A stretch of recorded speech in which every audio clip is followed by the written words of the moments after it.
Good morning mga kalaro. Narito na tayo at medyo marami-rami ang iluluto natin ngayon. Nabanggit ko nga sa inyo, mayroon akong bukas yung araw na ito, yung mga nagre-request. Ito lang yung ating iluluto, yung nag-request ng beef caldereta. Ito, mayroon tayong pang beef caldereta rito. Ito yung ating pang beef caldereta. Yan, may mga konting taba-taba. Yellow pot. Yan ang masarap ng pang caldereta natin, ang may yellow pot. At ang pangalawa, putahin natin, mayroon tayong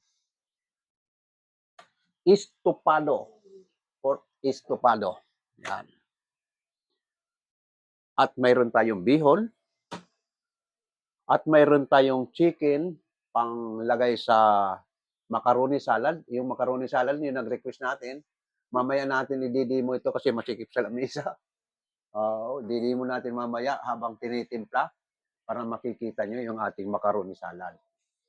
Yung ating mga panangkap, ito, narito, ay yung ating silver swan. Matagal ko nang ipinopromote itong ating silver swan. Matagal ko nang ginagamit ito.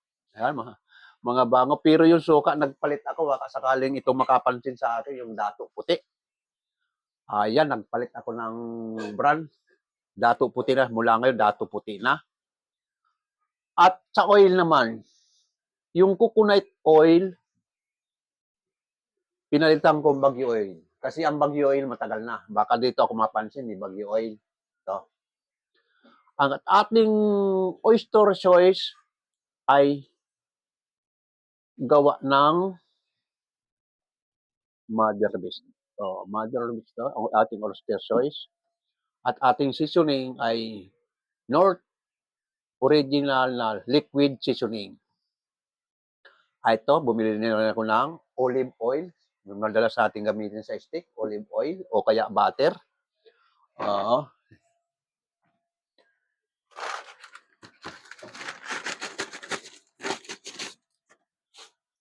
Ito yung ating madalas natin gamitin sa mga steak, butter or butter shrimps. Basta itong butter nito, halos lahat ang ginagamitan natin. Marami tayong ginagamitan nito. Ayan. Mayroon pa tayong sesame oil. Pwede din sa steak. Yan. Ngayon, ang ating mga panangkap, alam niyo naman yung ating panangkap na ang ating kaldereta ay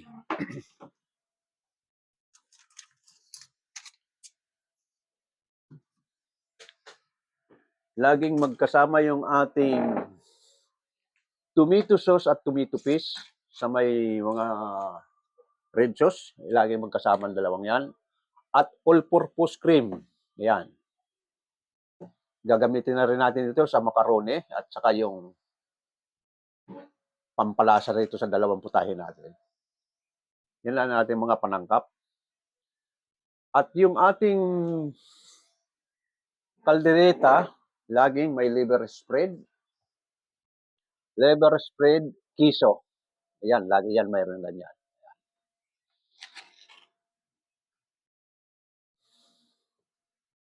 So ngayon, ang ating hiwa ng ating beef, sabi ko sa inyo, kailangan ay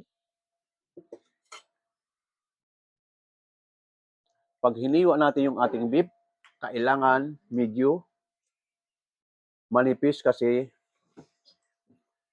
para makatipid tayo sa gas. Ayan. Ayan ang ano natin, kailangan na maglaging manipis.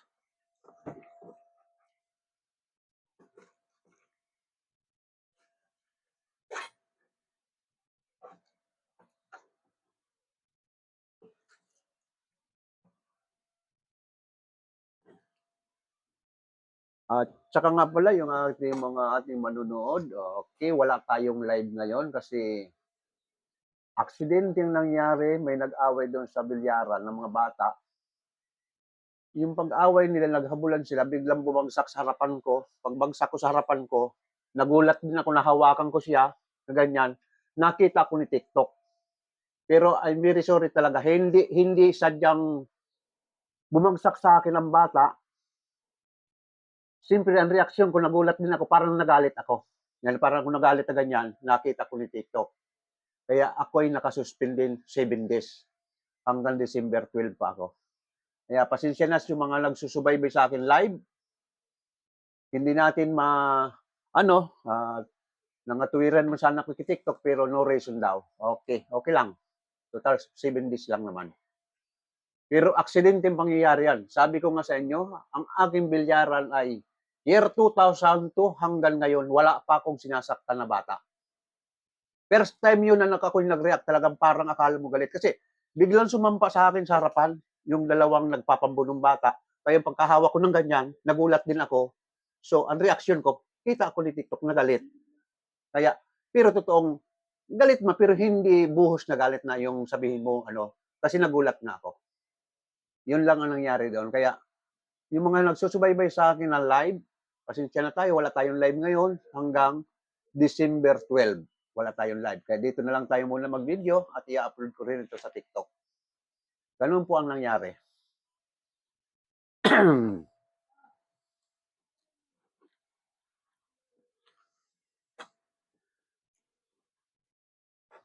Ayan.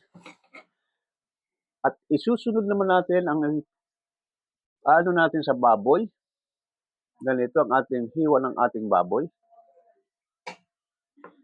Kasi cubes ang baboy natin kailangan. Yan.